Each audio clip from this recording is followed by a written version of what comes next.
இந்த வீடியோவில் TNPSC group 2க்கான பயிற்சி வினாக்கள் தான் பார்க்க போகிறோம். காந்தியடிகள் சத்தியாகிரகத்தை தென்னாப்பிரிக்காவில் தொடங்கிய ஆண்டு 1906.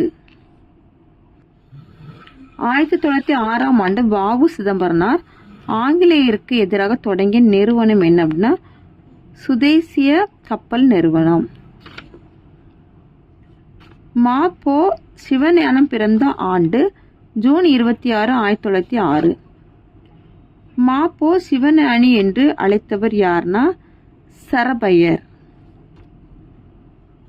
மா.பொ. சிவஞானம் எந்த வகுப்போடு கல்வி படிப்பை நிறுத்தினார் அப்படின்னா 3ஆம் வகுப்பு. மா.பொ. சிவஞானம் எவர் மூலம் கேள்வி ஞானம் பெற்றார்னா திருப்பாதிரி புலியூர் ஞானியர் அடிகள். எந்த துண்டறிக்கை வாயிலாக மா.பொ. சிவஞானம் கைது செய்யப்பட்டார்னா தமிழா துள்ளி எழு. வெள்ளையனே வெளியேறு தீர்மானத்தை காங்கிரஸ் கட்சி எந்த இடத்தில் நிறைவேற்றியது அப்படின்னா பம்பாய். வடக்கு எல்லை தமிழ் மக்களை ஒருங்கிணைத்து தமிழ் உணர்வு கொள்ள செய்தவர் யார் அப்படின்னா மங்களங்கிழார். தமிழ் அரசு கழகம் தமிழர் மாநாடு நடத்திய இடங்கள் எது அப்படின்னா சென்னையும் திருத்தணியும். அப்போ ஆப்ஷன் வந்து ஏயும் பியும் சரி. பின்வருவனவற்றை பொறுத்துக. கோவிந்தராசம் வந்து என்ன அப்படின்னா ராஜமுந்திரி சிறைச்சாலை. மாணிக்கம் வந்து பழனி சிறைச்சாலை. மா.பொ. சிவஞானம் வந்து அமராவதி சிறைச்சாலை. பிரகாசம் வந்து வேலூர் மத்திய சிறைச்சாலை. இது எந்த ஆப்ஷன் இருக்குன்னா ஆப்ஷன் சில இருக்கு. மொழிவாரி ஆணையம் யாருடைய தலைமையில் அமைக்கப்பட்டதுன்னா கே.எம். பணிக்கர்.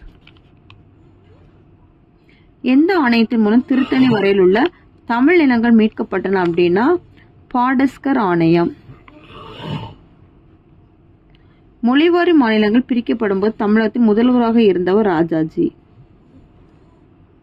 சென்னை மாகாணத்திலிருந்து பிரிந்து ஆந்திரம் அமைவதற்காக ஏற்படுத்தப்பட்ட ஆணையத்தின் தலைவர் என நீதிபதி வாஞ்சு.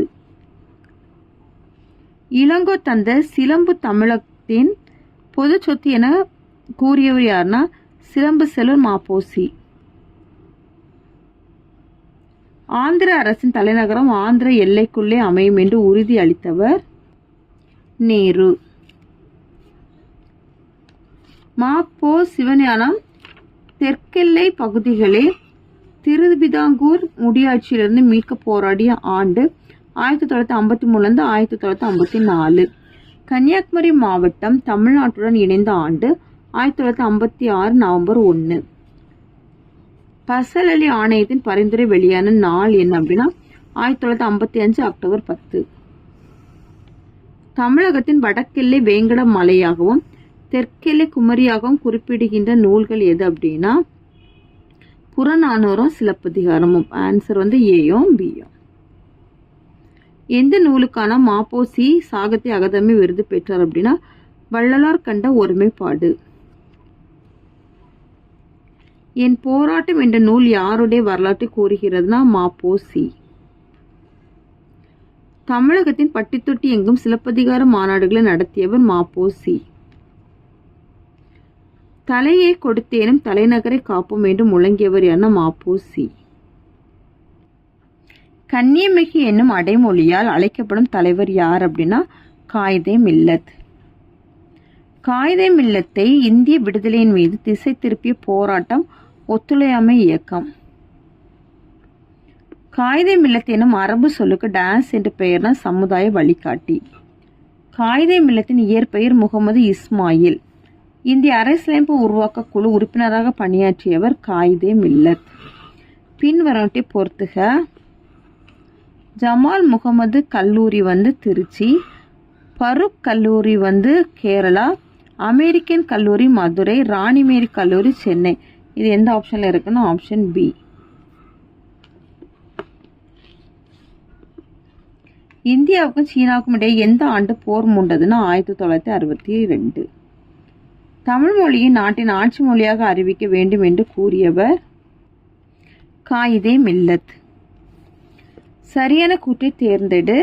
கூற்று கல்வி மிகுந்திடில் கழிந்திடும் மடமை என்ற முதுமொழிக்கு ஏற்ப கல்வி நிறுவனங்களை உருவாக்க காயிதே மில்லத் நினைத்தார். காரணம், திருச்சியில் ஜமால் முகமது கல்லூரி, கேரளாவில் பரூக் கல்லூரி ஆகியவற்றை தொடங்க காரணமாக இருந்தவர்.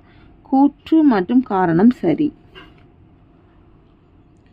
காயிதே மில்லத் சென்னை மாகாண சட்டமன்ற உறுப்பினராக இருந்த காலம் 1946 1952. காயிதே மில்லத்தை நல்ல உத்தமனான மனிதர் என்று புகழ்ந்து கூறியவர் யாருன்னா தந்தை பெரியார். சரியான கூற்றை தேர்ந்தெடு. கூற்று எளிமையின் சிகரமாக தன் வாழ்வை நடத்திய தலைவர் காயிதே மில்லத். காரணம், பொது நிகழ்ச்சிகளில் கலந்து கொள்வதற்காக தனி மகளிருந்து செல்ல மாட்டார். பொது போக்குவரத்து ஊர்திகளை பயன்படுத்துவார். கூற்று மற்றும் காரணம் சரி. மணக்கொடை வாங்கும் திருமணங்களில் கலந்து கொள்ள மாட்டேன் என்று வெளிப்படையாக அறிவித்தவர் யாருன்னா காயிதே மில்லத். காயிதே மில்லத் டேஸ் பண்பிற்கு உதாரணமாக திகழ்ந்தார் அப்படின்னா எளிமை. காயிதே மில்லத் எனும் அரபு சொல்லுக்கு டேஸ் என்ற பெயர்னா சமுதாய வழிகாட்டி. விடுதலை போராட்டத்தின் போது காயிதே மில்லத் டேஸ் இகழ்ச்சியில் கலந்து கொண்டார் அப்படின்னா ஒத்துழையாமை. காயிதே மில்லத் தமிழ் மொழியை ஆட்சி மொழியாக்க வேண்டும் என்று பேசிய இடம் எதனா நாடாளுமன்றம். எதிரொலித்தது என்னும் சொல்லை பிரித்து எழுத கிடைப்பது என்ன அப்படின்னா எதிர் பிளஸ் ஒலித்தது. முதுமை பிளஸ் மொழி என்பது சேர்த்தெழுத கிடைக்கும் சொல் என்னதுன்னா முதுமொழி. தமிழ் இனத்தை ஒன்றுபடுத்தும் இலக்கியமாக மாப்போசி கருதியது என்ன அப்படின்னா சிலப்பதிகாரம். அவ்வளவுதான் அந்த வீடியோ. தேங்க்யூ.